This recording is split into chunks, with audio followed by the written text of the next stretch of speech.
Welcome back. You're watching the morning news on CNN News 18. It's the final day of G20 meet in the Union Territory of Jammu and Kashmir. The delegates will take a tour around Srinagar today and they will be visiting the Mughal Gardens, historic places, the newly developed riverfront, Government Arts Emporium, Polo Market and other key locations within the city. The security forces are in large numbers have been deployed in parts of Srinagar, mainly in those roads where these envoys will commute. And yesterday, Jammu and Kashmir Lieutenant Governor Manoj Sinha addressed the delegates and said that Jammu and Kashmir would soon rank among the top 50 travel destinations in the world and be on the bucket list of tourists from around the world.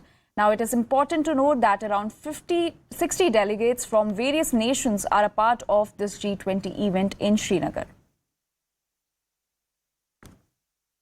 It's nightfall, but the security grid is still active.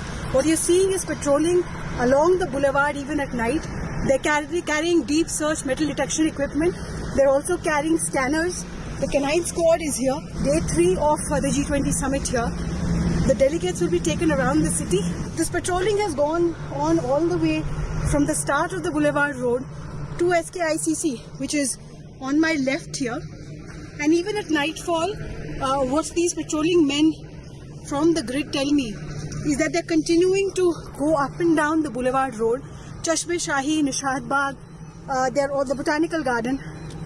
These are all down this road. That's the deep search metal detector I was talking about. It's carrying out searches and beeping if there is any metal-like element that has been found here to ensure that there is nothing untoward.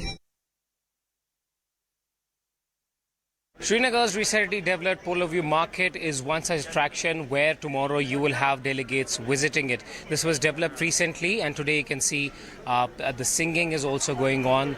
There is good mood in the atmosphere and the lightings have been done. This is an entirely revamped market that was recently inaugurated with modern facilities underground. The wiring, drainage system is also underground. This was a road which has been converted into a pedestrian street. So tomorrow they will be interacting with the shopkeepers here and also getting a look of how they have transformed this street because this street is also known for art and craft, and a lot of foreign and local tourists come here generally to make purchases, and the addition has been done to it. So tomorrow that will be the main showcase, one of those attractions where these G20 delegates will come and get a first-hand view of how this street looks like, and also talk to the local businessmen who have these shops here where a number of local and foreign tourists come. So yes, this will be a different experience apart from visiting Nishad and other Mughal gardens. They will have a trip of how Srinagar looks like. With camera person Bashir, Doni Shanwani for CNN News 18. I have been informed that 59 delegates from 27 countries are participating in the G20 meeting at Srinagar, and it is a reflection of India's strength and our ancient values of Vasudhaiva Kutumbakam. कुल मिलाकर पिछले financial year में इस sector ने सकल घरेलू उत्पाद में जीडीपी में लगभग 7% का योगदान दिया है। मैं पूर्ण विश्वास के साथ ये बात कह सकता हूँ कि माननीय प्रधानमंत्री श्री नरेंद्र मोदी जी के मार्गदर्शन में जम्मू कश्मीर तेजी से अमन और तरक्की के रास्ते पर आगे बढ़ रहा है। होल ऑफ गवर्नमेंट अप्रोच के साथ पड़ोसी मुल्क द्वारा स्पॉन्सर्ड टेररिज्म के इकोसिस्टम को लगभग सफाया करने में हमने काफी हद तक सफलता पाई है। आज का जम्मू कश्मीर हड़ताल, अलगाववादी या पत्थरबाजों की भूमि नहीं है। यह शांति और समृद्धि की जमीन बन गई है। अब पूरे वर्ष स्कूल और कॉलेज खुले रहते हैं। हमारे नौजवान कैरियर पर पूरा ध्यान दे रहे हैं और अपने सपनों और आकांक्षाओं को पूरा करने की हर कोशिश कर रहे हैं। Our correspondents Arunima and Ishan Wani are joining us live on this story. Arunima, coming to you first. Can you give us more details about the delegates Srinagar tour that will be happening today?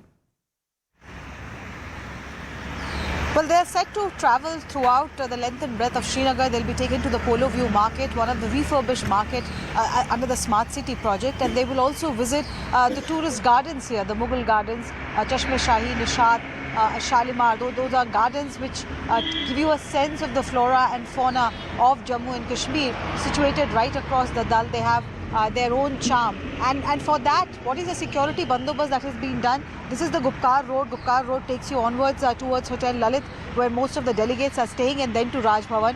Entry to Gupkar Road from both sides has been sealed. On the other side, where the popular Krishna Dhaba is situated here in Srinagar, a lot of tourists want to come here and have a meal at Krishna Dhaba.